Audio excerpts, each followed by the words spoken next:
एक सुंदर गांव में एक बुद्धिमान नारी रहती थी। उसका नाम था लीला।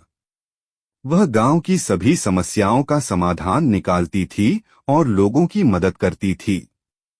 गांव के लोग उसे बहुत सम्मान देते थे। एक दिन गांव में एक प्रसिद्ध ऋषि आए। उनका नाम था आनंद। ऋषि ने गांव में शांति और प्रसन्नता देखकर लीला की प्रशंसा की। उन्होंने कहा, हे लीला, तुमने इस गांव को बहुत खुशहाल बनाया है। तुम्हारी बुद्धि और करुणा से लोग बहुत लाभान्वित हुए हैं। लीला ने विनम्रता से कहा, महात्मा, यह मेरा कोई विशेष गुण नहीं है। मैंने भी जीवन में बहुत संघर्ष किया है। मैंने देखा है कि दुख और सुख जीवन का हिस्सा है। हमें इन दोनों का सामना करने की शक्ति होनी चाहिए। ऋषि ने कहा, तुम्हारी बात सही है, लीला। जीवन में उतार चढ़ाव आते रहते हैं।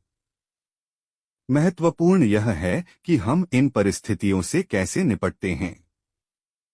हमें धैर्य और शांति बनाए रखनी चाहिए। लीला ने पूछा, महात्मा, आप जीवन में क्या सीखे हैं? ऋषि ने मुस्कुराते हुए कहा, मैंने सीखा है कि क्रोध और लोभ मन को अंधा बना देते हैं। हमें इनसे दूर रहना चाहिए। हमें दूसरों की मदद करनी चाहिए और हमेशा सत्य का मार्ग अपनाना चाहिए। लीला ने कहा, महात्मा, आपकी बातें बहुत सार्थक हैं। मैं इन बातों को हमेशा याद रखूंगी। ऋषि ने कहा, लीला, याद रखो, ज्ञान केवल किताबों में नहीं मिलता है। यह जीवन के अनुभवों से भी सीखा जा सकता है। हर व्यक्ति के पास कुछ न कुछ। विक्रम एक प्रतिभाशाली युवक था।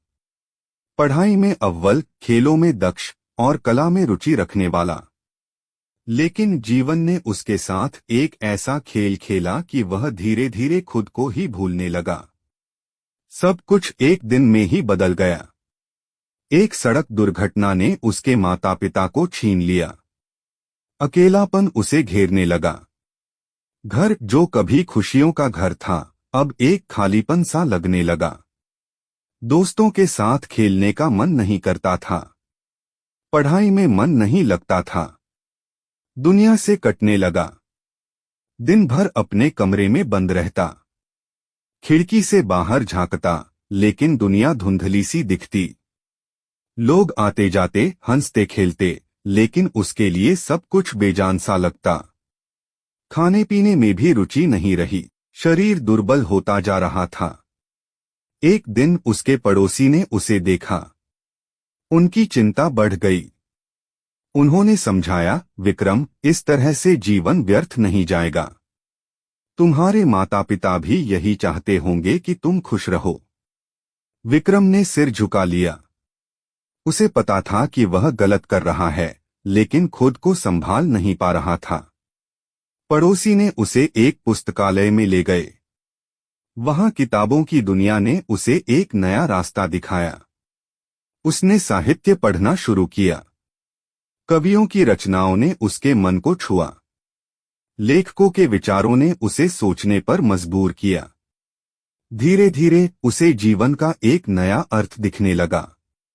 उसने महसूस किया कि वह अकेला नहीं है। दुनिया में भी ऐसे लोग हैं जिन्होंने दुख झेले हैं, लेकिन उन्होंने जीवन से हार नहीं मानी। उन्होंने अपने दुखों को अपनी ताकत बनाया। उसने खुद को साहित्य की दुनिया में खो दिया। लिखना शुरू किया। अपने दुखों को शब्दों में ढालने लगा। धीरे धीरे उसके अंदर एक नई ऊर्जा का संचार हुआ। उसने सोचा, मेरे माता पिता चाहते होंगे कि मैं कुछ करूं। मैं अपने जीवन को सार्थक बनाऊं। उसने एक साहित्यिक संस्था बनाई। युवाओं को लेखन के लिए प्रोत्साहित किया। उनकी प्रतिभा को निखारा। धीरे धीरे वह फिर से उसी विक्रम बन गया जो कभी हुआ करता था। खुश, संतुष्ट और जीवन से जुड़ा हुआ। उसने महसूस किया कि दुख ने उसे तोड़ा नहीं, बल्कि मजबूत बनाया। एक युवक सबको धोखा देने लगा, पत्नी समझाती है। एक कहानी जो हर किसी